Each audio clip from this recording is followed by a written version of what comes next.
کہ ایک بار پیارے آقا صلی اللہ تعالیٰ علیہ وسلم ام المومنین حضرت عائشہ صدیقہ رضی اللہ تعالیٰ عنہا کے گھر پر آرام فرما رہے تھے۔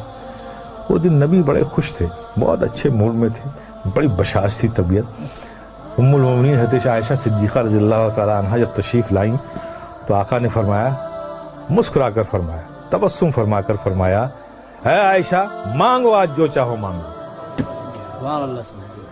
تو نبی کو اتنی بشاشت کے ساتھ مسکرا کر خوش ہو کر جب ام المومنین حضرت عائشہ صدیقہ نے یہ کہتے ہوئے سنا کہ عائشہ آج جو مانگنا ہو مانگ لو، تو پریشان ہو گئی۔ آج تو آقا بڑے موڈ میں بہت خوش ہے، تو مانگوں تو کیا مانگوں؟ اب وہ سوچ میں پڑ گئے، یہ مانگوں تو یہ چھوٹتا ہے، یہ مانگوں تو یہ چھوٹتا ہے، یہ مانگوں تو یہ کچھ ایسا مانگو جس میں سب آ جائے۔ اب اسی فکر میں وہ سوچ میں مستغرق ہو گئی، نتیجہ نہیں نکال پائیں۔ تو پھر انہوں نے کہا، یا رسول اللہ کیا مجھے اس بات کی اجازت ہے کہ آپ سے کیا مانگوں اس کے لیے میں مشورہ کر لوں؟ کہا عائشہ کس سے مشورہ کرو گی؟ کہا یا رسول اللہ اپنے والد گرامی سے۔ کہا اچھا میرے یار غار سے مشورہ کرنا چاہتی ہو؟ تو جاؤ عائشہ، نبی نے فرمایا مسکرا کے، جاؤ اچھا مشورہ کر لو، میرے یار غار سے ہی تو مشورہ کرنا چاہتی ہو تو عائشہ جاؤ مشورہ کر لو۔ ام المومنین حضرت عائشہ صدیقہ رضی اللہ تعالیٰ عنہا دوڑی ہوئی اپنے والد حضرت سیدنا صدیق اکبر کے پاس پہنچی۔ کہا ابا آج نبی بہت خوش ہیں، انہوں نے خوش ہو کر کہا ہے عائشہ جو مانگنا ہو مانگ لو، میری سمجھ میں نہیں آتا کہ کیا مانگوں، آپ ہی کچھ مشورہ دیے کہ کیا چیز مانگ لوں۔ صدیق اکبر بھی خوش ہو گئے، اچھا نبی نے ایسا فرمایا؟ کہا ہاں ابا جان رسول اللہ صلی اللہ علیہ وسلم نے ایسے ہی فرمایا۔ تو کہا سنو اے بیٹی، اگر تم میرا مشورہ مانتی ہو تو میں تم کو ایک مشورہ دیتا ہوں کہ تم آقا صلی اللہ علیہ وسلم سے یہی ایک چیز مانگ لو۔ کہا کیا مانگو؟ کہا آقا سے کہو کہ یا رسول اللہ آپ جب معراج کی شب گئے تھے، رب سے ملے تھے، تو جو خاص ملاقات ہوئی تھی اس خاص ملاقات میں کچھ خاص باتیں بھی ہوئی تھیں۔ اس خاص ملاقات میں کچھ خاص باتیں بھی ہوئی تھیں، تو ان خاص باتوں میں کوئی ایک بات ہی بتا دیجیے۔ اس راز والی بات میں جو صرف آپ جانتے ہیں اور رب جانتا ہے، اس خاص بات میں سے کوئی بات بتا دیجیے۔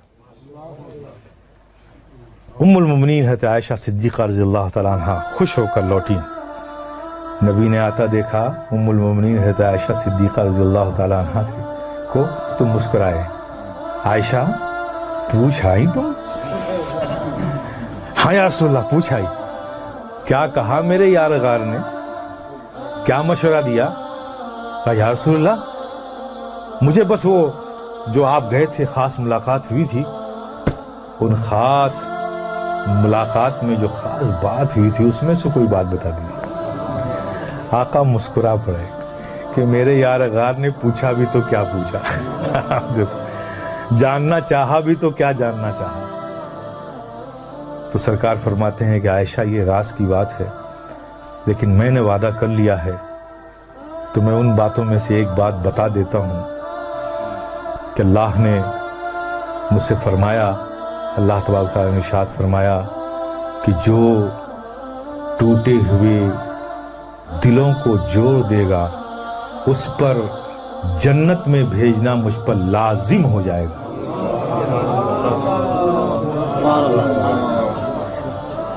حالانکہ وہ بے نیاز مالک ہے، اس پر کوئی چیز لازم نہیں، یہ ہم تو نہیں کہہ سکتے، لیکن وہ رب خود کہہ رہا اپنے بارے میں، اس کا اختیار ہے، لیکن یہ ہم نہیں کہہ سکتے کہ لازم ہے، لیکن رب فرماتا ہے کہ اس پر جنت لازم ہو جائے گی۔ آپ تصور کرو جب نبی نے یہ فرمایا، ام المومنین حضرت عائشہ صدیقہ نے سنا۔ اب یہاں حضرت صدیق اکبر بے چینی سے انتظار کر رہے ہیں کہ کیا بتایا آقا نے، عائشہ جلدی سے آئیں اور مجھے بتائیں کہ کیا خاص باتوں میں سے وہ بات ہے۔ کچھ دیر بعد ام المومنین حضرت عائشہ صدیقہ رضی اللہ تعالیٰ عنہ صدیق اکبر کے گھر میں داخل ہوتی ہیں، دیکھتی کیا ہیں کہ حضرت سیدنا صدیق اکبر ٹہل رہے ہیں بے چینی سے، ان کو تو انتظار ہے نا کوئی خاص باتوں میں سے جلدی، اور وعدہ لے لیا تھا کہ عائشہ جب تمہیں بتائیں گے تو وعدہ کرو کہ تم مجھے آ کر بتاؤ گے۔ تو اس وعدے کی تکمیل ام المؤمنین حضرت عائشہ صدیقہ رضی اللہ تعالیٰ عنہ پہنچی والد گرامی کے پاس، حضرت صدیق اکبر رضی اللہ تعالیٰ عنہ کے پاس۔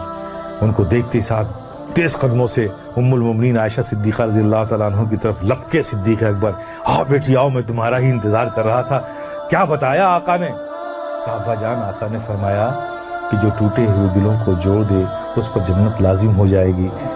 یہ خبر سننا تھا، حضرت صدیق اکبر آواز کے ساتھ رونے لگے، دہاڑ مار کر رونے لگے۔ ام المؤمنین حضرت عائشہ صدیقہ رضی اللہ تعالیٰ عنہ گھبرا گئیں کہ ابا جان یہ تو خوشی کی بات ہے، آپ اس پر رو رہے ہیں، گھبرائے ہوئے ہیں، ڈرے ہوئے ہیں، اس قدر رو رہے ہیں، بات کیا ہے؟ حضرت سیدنا صدیق اکبر نے فرمایا میرے پیارے سنو۔ حضرت سیدنا صدیق اکبر نے فرمایا بیٹی تم نے اس بات کا ایک ہی رخ تو دیکھا ہے نا، جو ٹوٹے ہوئے دلوں کو جوڑ دے اس پر جنت لازم ہے، اور جو کسی کا دل توڑ دے تو جس اس کا اپوزٹ ہوگا نا۔ اگر جوڑنے والے کو جنت مل رہی ہے تو توڑنے والے کو جہنم بھی تو ملے گی۔ کہا میں اس خوف سے رو رہا ہوں کہ کہیں مجھ سے ایسی غلطی نہ ہو جائے۔ میرے پیارے یہ ہے اسلام، ہمیں بھی اس کا خیال رکھنا چاہیے۔ دلوں کا جوڑنا یہ ہمارا کام ہے، دلوں کا توڑنا یہ ہمارا کام نہیں ہے۔